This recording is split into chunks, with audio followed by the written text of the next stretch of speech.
L'association Mille et une Fontaines, elle est née d'une rencontre. Elle est née de la rencontre entre Chailo, un jeune étudiant cambodgien, et mon père, qui était un chercheur un peu fou dans le domaine de l'électronique et qui avait conçu pour un écologiste allemand une petite station de traitement d'eau qui fonctionnait à l'énergie solaire. Et donc mon père, en échangeant avec Chailo, lui dit « Tiens, j'ai conçu ce prototype de petite station de traitement d'eau.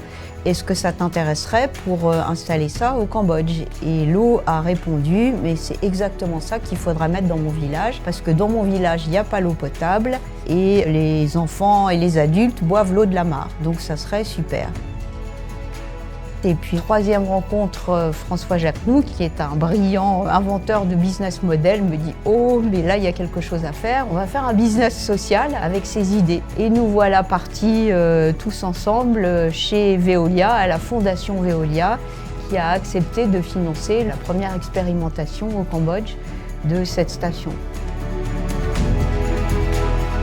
L'approche de Mille et une Fontaines repose sur 3 fondamentaux. Tout d'abord, la qualité de l'eau, à travers des bonbonnes de 20 litres qui garantissent la santé des populations vulnérables.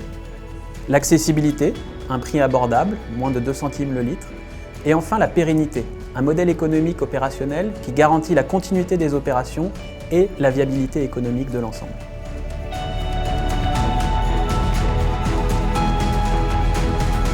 En 2008, lors d'une discussion avec des villageois d'une communauté qui s'appelle An Long Tamay, il nous a été suggéré par les anciens du village de faire quelque chose pour les plus vulnérables, c'est-à-dire les enfants. Et donc on a eu l'idée d'un système dans lequel on apporterait l'eau gratuitement pour les enfants dans ces villages, ce qui permettait d'une part d'améliorer leur santé immédiate, mais aussi de les éduquer. Ce sont des générations futures qui demain seront habituées au fait de boire l'eau potable. C'est un système qui a très bien fonctionné, qui s'est multiplié. Et aujourd'hui, c'est un programme qui fonctionne très bien et qui est au cœur de Mille et une Fontaines. On a près de 350 000 enfants qui chaque jour en bénéficient.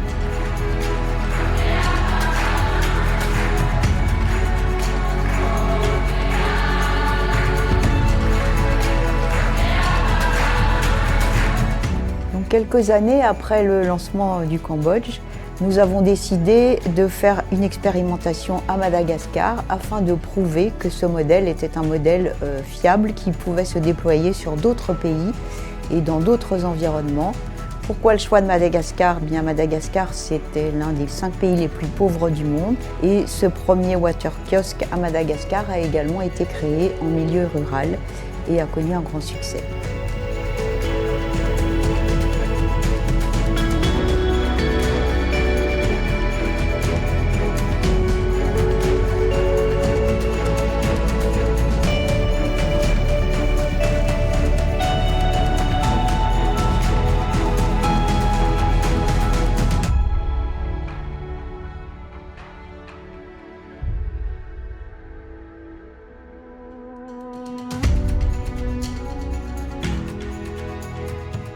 En 2019, on s'est lancé dans un nouveau défi au Vietnam.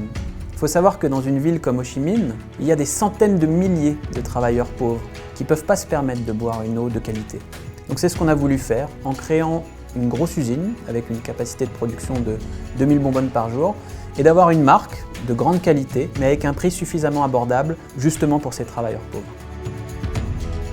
Au même moment, notre projet à Madagascar connaissait de grandes difficultés, avec des questions de densité de population, de difficulté d'accéder à des zones très reculées. On a donc décidé de faire un pivot stratégique de notre projet et de nous installer à Tamatave. On a créé une usine et dans les différents quartiers, on a créé des points de vente pour servir les populations locales. Et depuis, c'est un énorme succès. La marque locale Ranonsika est connue de tout le monde. C'est devenu en moins de 3 ans la solution de référence pour les populations vulnérables de la ville. Ça nous rend extrêmement fiers et notre souhait maintenant, c'est de pouvoir essaimer cette solution dans d'autres grandes villes du pays.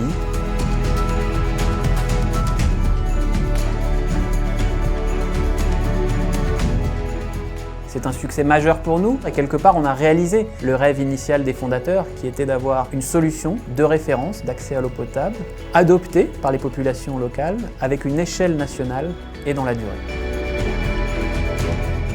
En 2023, il y a eu 2 très belles nouvelles pour Mille et une Fontaines. La première, c'est à Madagascar, où 3 ans après le Cambodge, nous avons atteint l'équilibre d'exploitation de nos opérations. Et ensuite, à l'échelle de notre initiative, nous avons atteint le seuil symbolique d'1 million de bénéficiaires. Cet impact nous réjouit, Et en même temps, il nous oblige lorsqu'on voit l'ampleur des enjeux d'accès à l'eau potable dans le monde.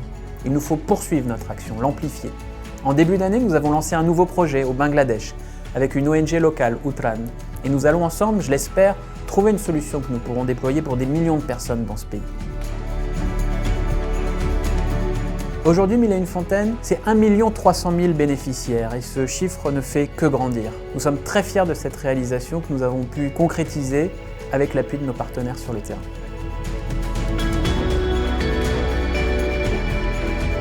Pour les 20 prochaines années, je souhaite à Mille et une fontaines de continuer à faire la preuve de sa capacité à être une solution fiable et innovante.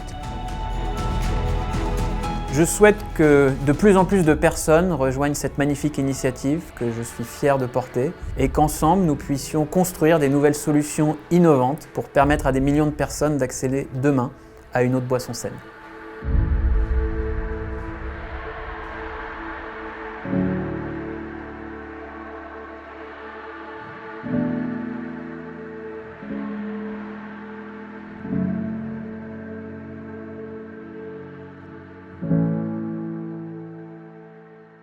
Joyeux 20e anniversaire, Mille et une fontaines! Joyeux anniversaire!